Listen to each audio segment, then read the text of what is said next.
Amigos, amigas, población de México en general, población de Nuevo León. Mi nombre es Juan de Dios Sánchez Martínez. Soy especialista en salud pública y medicina del trabajo, maestro de ética en la Facultad de Medicina de la Universidad Autónoma de Nuevo León. Viendo la angustia, la incertidumbre que existe en muchos padres de familia, en muchos profesionales de la educación sobre el retorno a clases de manera presencial, decidí hacer este pequeño video de menos de 30 minutos para compartir con ustedes algunas reflexiones. Tenemos que en el mundo, en este momento, 1.000 millones de niños están retornando a clases presenciales después de más de un año de estar fuera de ellas con graves consecuencias. Así lo informó Fernando Carrera, que representa a la UNICEF y que estuvo en México para ofrecer el apoyo de esa institución, que es una dependencia de Naciones Unidas, al magisterio y a los padres de familia. Entre los comentarios que se han hecho respecto al retorno a clases, que es escalonado y que va a ser de manera voluntaria, pues tenemos situaciones como esta, en que un médico habla de 150,000 casos acumulados hasta la fecha de niños que han padecido el COVID. Lo que no se aclara es que todavía no se regresa a clases y que esos niños se enfermaron, y seguramente son más. Existió un subregistro porque la cifra real es 159,208, pero pueden ser más. ¿Qué significan estas cifras? Pues significan un fracaso de todas las medidas llevadas a cabo por el gobierno, por nosotros, por los padres de familia, para prevenir la infección en los niños. ¿Qué clase de niños y desde qué perspectiva hacemos la lectura de estas estadísticas? Leer texto sin contexto pues es no entender lo que pasa. En nuestro pueblo existe gran cantidad de niños en condiciones desfavorables que se la pasan en la calle, trabajando, recogiendo limosna, boleando. Cuando el otro contexto, el de la clase media que representa y la alta que representan en su conjunto aproximadamente el 5% de la población trabajadora del país. 95% de la población trabajadora gana menos de 20 salarios mínimos y tienen que salir los padres, el papá, la mamá, a trabajar. En muchos casos que yo he conocido, pues dejan a los niños solos en casa al cuidado del hermanito, de la hermanita mayor, que tienen 12, 13 años, 11 años, o se los encargan a la vecina, se los encargan a la comadre, se los encargan a las tías, a la abuela, cosa que no ocurre en el contexto de quienes hacemos una lectura desde nuestra posición de clase, que es más confortable, clase media. Los padres y madres de la clase media en general pues hacen trabajo en casa, pueden atender de manera más cercana a sus hijos, pero esto no ocurre en el resto de la población humilde de nuestro país, que está por lo tanto muy expuesta no nada más a los estragos del COVID, sino a afecciones de todo tipo, como lo veremos con la exposición del subsecretario de Gobernación Alejandro Encinas, a quien escucharemos en un momento más. También clase media pues tiene que atender sus negocios, sus compromisos, viajan en aviones atestados, y la realidad se contrasta entre el contexto de los niños con mejores condiciones económicas con respecto a los niños que carecen de todo prácticamente. En clase media, media alta, pues los choferes, ¿verdad?, acompañados de guaruras, pues llevan a los niños a la escuela, a diversión, con la abuela, lo cual no ocurre con nuestro pueblo, que tiene que viajar en metro, en autobuses atestados, exponiéndose a contagiarse y a contagiar a la familia y a sus propios hijos, supuestamente bien resguardados en la casa. Estamos ante un momento que la literatura religiosa pues recogió en el capítulo séptimo de Apocalipsis, en la Biblia cristiana, en donde la sociedad una vez más está acechada por lo que, repito, en la literatura religiosa se conoce como los 4 jinetes del Apocalipsis, que son la guerra, que son la peste, las pandemias, y la muerte por cualquier circunstancia. Entonces, la humanidad se ha sobrepuesto a todas estas calamidades y no tiene por qué ser diferente en esta ocasión. Pero la vida sigue, es el mensaje que debemos de tener, como ha seguido, ya lo vimos, la gente sale a trabajar, viaja en avión, viaja en metro, viaja en autobuses, trabaja en fábricas, en empacadoras, en centros comerciales, exponiéndose a sus hijos en el retorno a clase. Entonces se está sobredimensionando con fines políticos el hecho de regresar o no regresar a clases. El mundo y la vida deben de continuar y debemos de derrotar a esos jinetes del apocalipsis, entre ellos el riesgo de la muerte, con valentía, con inteligencia, con uso de razón. Quiero referirme a una conferencia matutina del presidente, ese presidente único en el mundo que da cara a gente muy avesada en cuestionar periodistas ante todo el pueblo de México, y los invito a que vean completa la conferencia del jueves pasado, 19 de agosto del 2021. En ella, Fernando Carrera, representando a la UNICEF, nos vino a ofrecer el apoyo de esa institución que es dependencia de Naciones Unidas al gobierno de México para hacer un retorno escalonado, bien pensado, bien cuidado de los niños a clases. Él fue el que dio el dato de 1,000 millones de niños que en este momento están volviendo a clases, de los cuales hay 150 millones de niños que no han vuelto definitivamente ni a asomarse a las escuelas desde hace año y medio, hace más de un año. De esos 150 millones, documenta el enviado de UNICEF, Fernando Carrera, 37 millones corresponden a México. O sea, México está pues agregando al riesgo de la pandemia, el riesgo de la enfermedad mental, el riesgo de sufrimientos de muchos tipos, como lo veremos en un momento. Actualmente en el mundo pues hay países que están sufriendo todas las calamidades de los 4 jinetes, la muerte, la guerra, la destrucción, bombardeos y además los estragos de la pandemia. Expuesto lo anterior, llamo a la reflexión profunda. El COVID, estos virus terribles llegaron para quedarse, igual que el virus de la gripa, de la influenza, del catarro común, que cada año se tienen que producir nuevas vacunas de acuerdo a las cepas predominantes.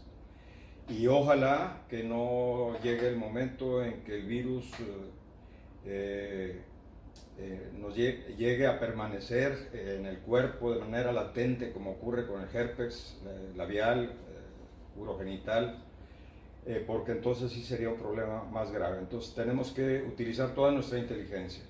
Los invito a escuchar lo que nos dice el representante de UNICEF y enseguida lo que nos va a decir una persona muy seria que conocí hace muchos años, Alejandro Encinas, subsecretario de Gobernación.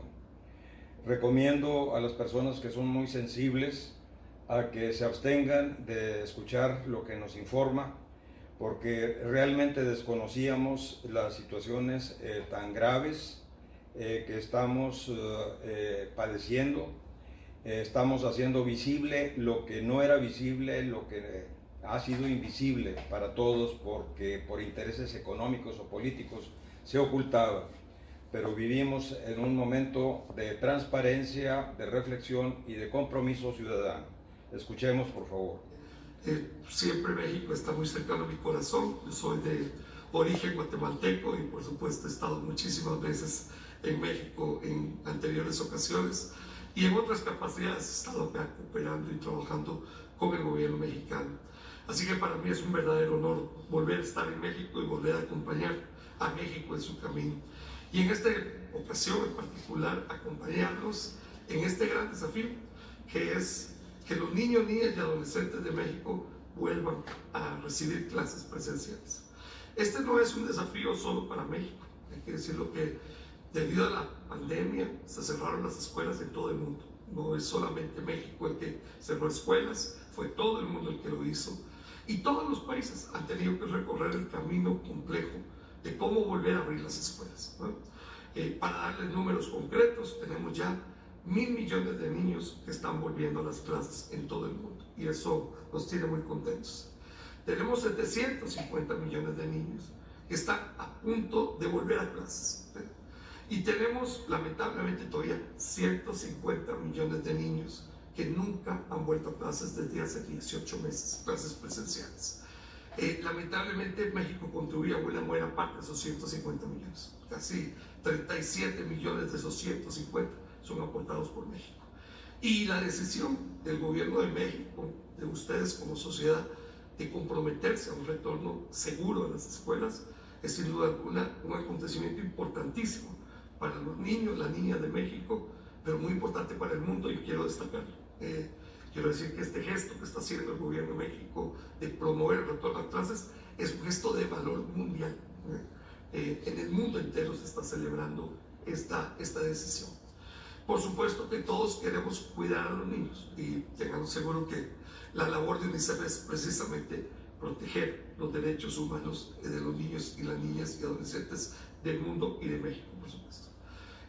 Y por eso hemos ofrecido una cooperación al gobierno de México, con la señora secretaria, con quien tuvimos muy grata oportunidad de poder trabajar el día de ayer, y queremos ofrecer una cooperación en 4 frentes. El primero, muy importante, en acompañar a la Secretaría en el desarrollo de los protocolos que van a permitir un retorno seguro. Y esto es muy importante porque hay experiencias internacionales a esta altura. Como les decía, más de 1.000 millones de niños ya tenemos de vuelta en clases presenciales en el mundo. Y debido a eso tenemos una oportunidad de poder aprender de otros países de cómo hacerlo de manera segura. Yo le comentaba ayer a la señora secretaria que de lo que se trata no es de que tengamos, como anteriormente, un día de regreso a clases. Ni siquiera se trata de una semana de regreso a clases, sino prácticamente de un mes de retorno a clases. ¿Y eso qué quiere decir? Que durante un mes vamos a ir aprendiendo cómo hacer ese retorno seguro de los niños, las niñas y adolescentes a los centros educativos. Y ese mes de aprendizaje va a ser un mes de aprendizaje para los niños, va a ser un mes de aprendizaje para los padres de familia, va a ser un mes de aprendizaje para los maestros y profesores, y va a ser un mes de aprendizaje para toda la sociedad, para las comunidades donde están los centros educativos, para saber qué se puede hacer y qué no se puede hacer y cómo hacerlo mejor. Hay cosas básicas que ya todos sabemos. Es bueno que existan cubrebocas, es bueno que se guarde sana distancia y es bueno que se haga una higiene de manos constante, ya sea con agua y jabón, y donde no haya agua y jabón, con algún tipo de gel antibacterial. Esos son protocolos mínimos que deben de cumplirse y que está trabajando la Secretaría de manera muy efectiva. Segunda área donde vamos a tratar de cooperar con la Secretaría y tratar de sacar adelante es en el monitoreo de la situación de los centros educativos.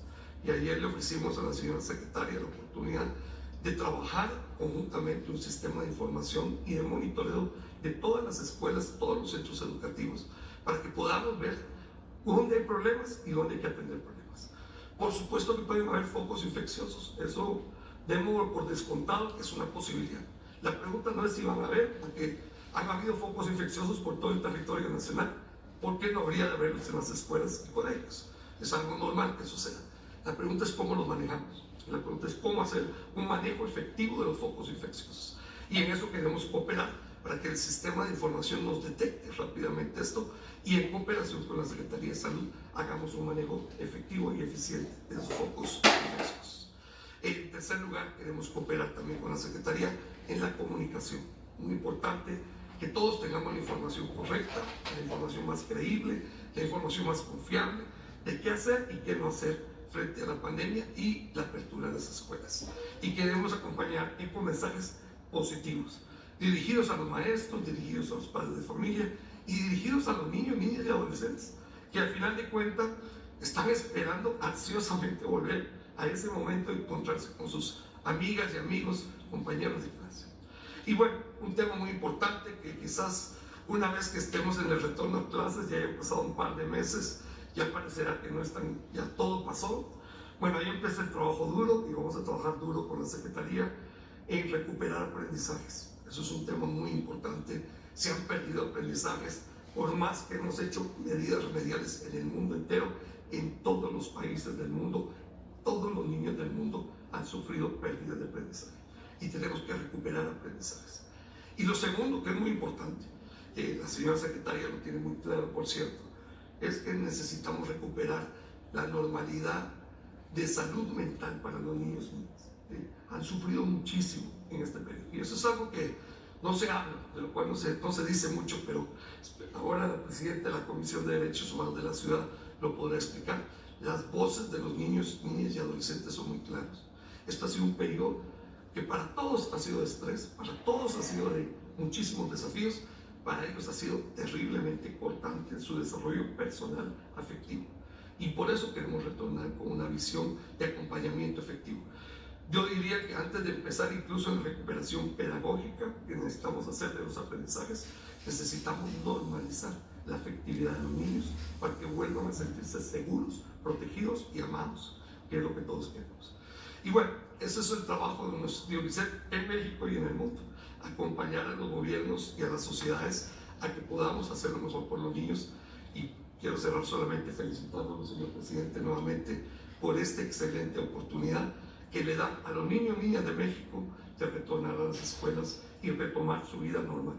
Tendremos un desafío 2 o 3 años más para sacar adelante todo, pero creo que vamos por el camino seguro y yo espero que los medios de comunicación nos acompañen en apoyar este retorno a clases. Muchas gracias. Vamos a escuchar a Alejandro Encinas, subsecretario de Gobernación. Una información muy importante para todos. Con su autorización, señor presidente, muy buenos días, tengan todas y todos ustedes.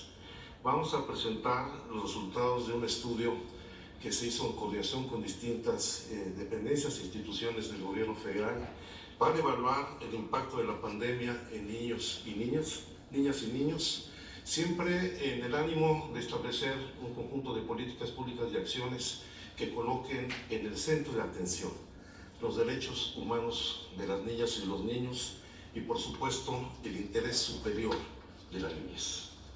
Lamentablemente, las condiciones de confinamiento, las restricciones a la movilidad, la suspensión de clases y otros factores ha generado graves afectaciones en las niñas y niños de nuestro país. Afectaciones en las etapas de desarrollo y salud mental por falta de convivencia comunitaria y por segregación social, afectaciones en su proyecto de vida por la deserción escolar y por el incremento en la desigualdad, y un asunto muy delicado, que es el incremento en la vulnerabilidad ante la violencia familiar, el incremento en los homicidios infantiles y los embarazos en menores de edad. Un primer dato lo tenemos vinculado con deserción escolar, con 2 indicadores. Uno que deriva de la encuesta COVID que realizó el Instituto Nacional de Estadística e Informática, en donde señala que 5.2 millones de estudiantes no se inscribieron en el ciclo escolar 2020-2021 por causas relacionadas por COVID o por falta de recursos. De estos, de acuerdo al INEGI, 3 millones son niñas y niños. El segundo indicador que es consistente en este incremento en la deserción escolar son los datos del Sistema de Estadísticas Continuas de la Secretaría de Educación Pública, que se refiere estrictamente a la población estudiantil matriculada. La encuesta abarca a los niños y niñas que están matriculados y a quienes no lo hicieron, por eso la diferencia en los datos. Y de acuerdo a la información que nos ha proporcionado la Secretaría de Educación Pública, el ciclo escolar 2021 están matriculados, como lo señaló el representante de UNICEF, 35.6 millones de niñas y de niños, pero se registró una disminución significativa de 2.6% en educación básica, de 3.1% en educación media superior y de 0.8% en educación superior. Si bien el porcentaje más alto se da en educación media superior, lo delicado es que el mayor número de niños y niñas matriculados están en educación básica, tanto en primaria como en secundaria. Uno de los elementos más delicados tiene que ver, siguiente por favor, con el incremento significativo de la violencia familiar durante la pandemia, donde solamente entre los meses de marzo a junio del presente año se registraron los niveles máximos históricos de violencia familiar contra niñas y niños. Y para dar un dato que es realmente preocupante, es como durante el primer semestre de 2021 se registraron 129.020 carpetas de investigación por violencia familiar, que representa un aumento del 24% respecto al mismo periodo del año anterior. Un asunto delicado, porque también hay que señalar que un gran número, si no es que la mayoría, de las agresiones y violencias que se sufren en el hogar no son denunciadas. Y a pesar de ello, tenemos este incremento tan significativo. Estas lesiones por violencia, y hay que subrayarlo, casi el 76% de estas lesiones ocurrieron dentro del hogar. El 73% de los casos, la persona responsable de la agresión tenía algún parentesco con la víctima.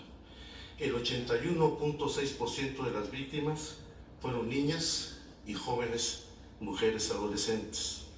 Y durante el primer semestre de 2021, los casos por parentesco alcanzaron el 66% y las niñas y adolescentes mujeres fueron las más violentadas dentro del hogar, con el 92.8% de agresiones vinculadas a violencia psicológica, violencia sexual, violencia física, abandono, negligencia y violencia de naturaleza económica. Este es un hecho que va vinculado también al problema de embarazo de niñas, niños y adolescentes. De acuerdo con las estimaciones del Consejo Nacional de Población, actualmente nacen cada día más de 1,000 bebés, hijos de madres, niñas y jóvenes. En 2020 se registraron 373.661 nacimientos de madres adolescentes, de las cuales 8.876 son hijas e hijos de niñas menores de 14 años. Niñas entre 10 y 14 años fueron embarazadas por un amigo, un familiar, un desconocido o el exnovio. La mayoría de estos casos por violación sexual o por matrimonios arreglados, que son violaciones sexuales. Datos del Registro Nacional de Población nos dan cuenta que 4 de cada 100 nacimientos en la actualidad son de niñas madres menores de 17 años. Y lamentablemente las defunciones por embarazo, parto o puerperio en adolescentes mujeres de 15 a 17 años ocupa el 6º lugar en sus causas de muerte. Estos niveles de violencia alcanzan su expresión más delicada en los homicidios de niñas y niños. Solamente entre el 2018 y el 2021 se han registrado 4.400 homicidios de niñas y de niños.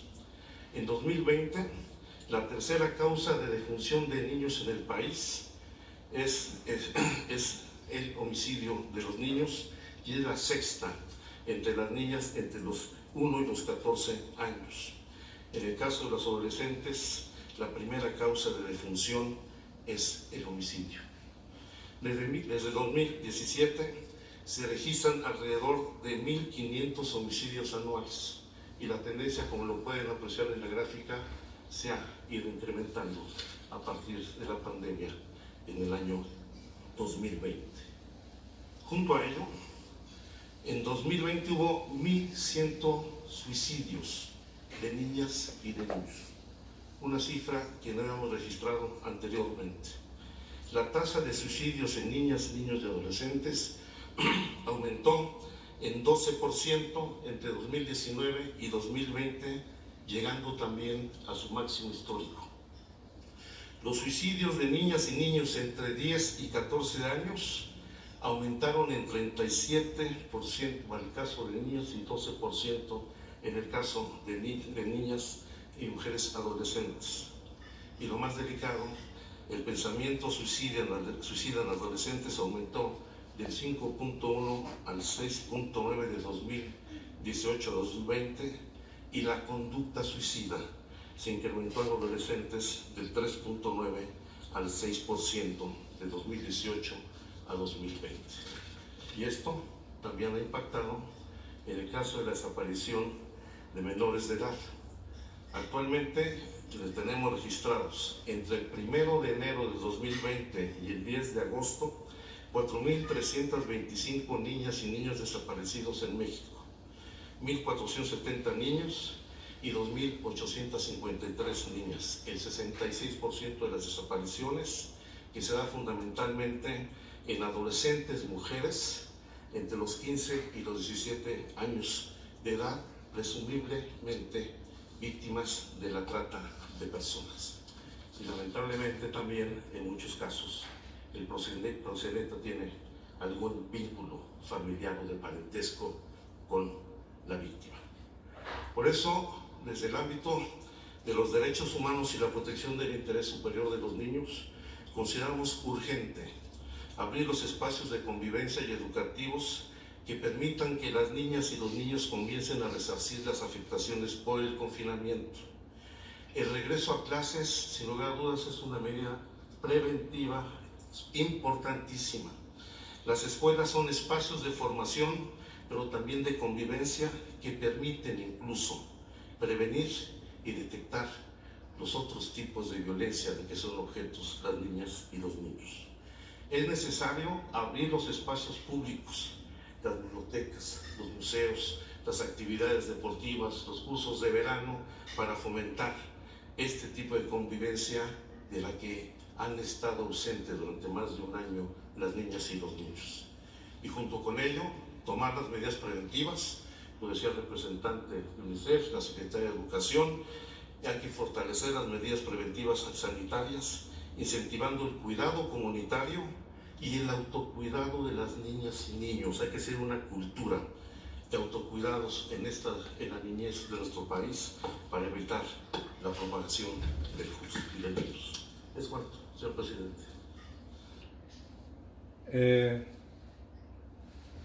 ¿Quién va a afrontar una situación tan grave? Alejandro Encinas, el presidente Andrés Manuel López Obrador. ¿Quién? La respuesta es todos. Todos debemos de darle su lugar a la importancia del retorno a clase, y recibí un informe de la maestra Gloria Amador, una luchadora social dentro del magisterio, inspectora de escuelas en la zona sur del estado de Nuevo León, en donde me informa cómo hacer todo esto cuando hay cantidad de escuelas que no tienen agua potable, no tienen drenaje, no tienen instalaciones sanitarias.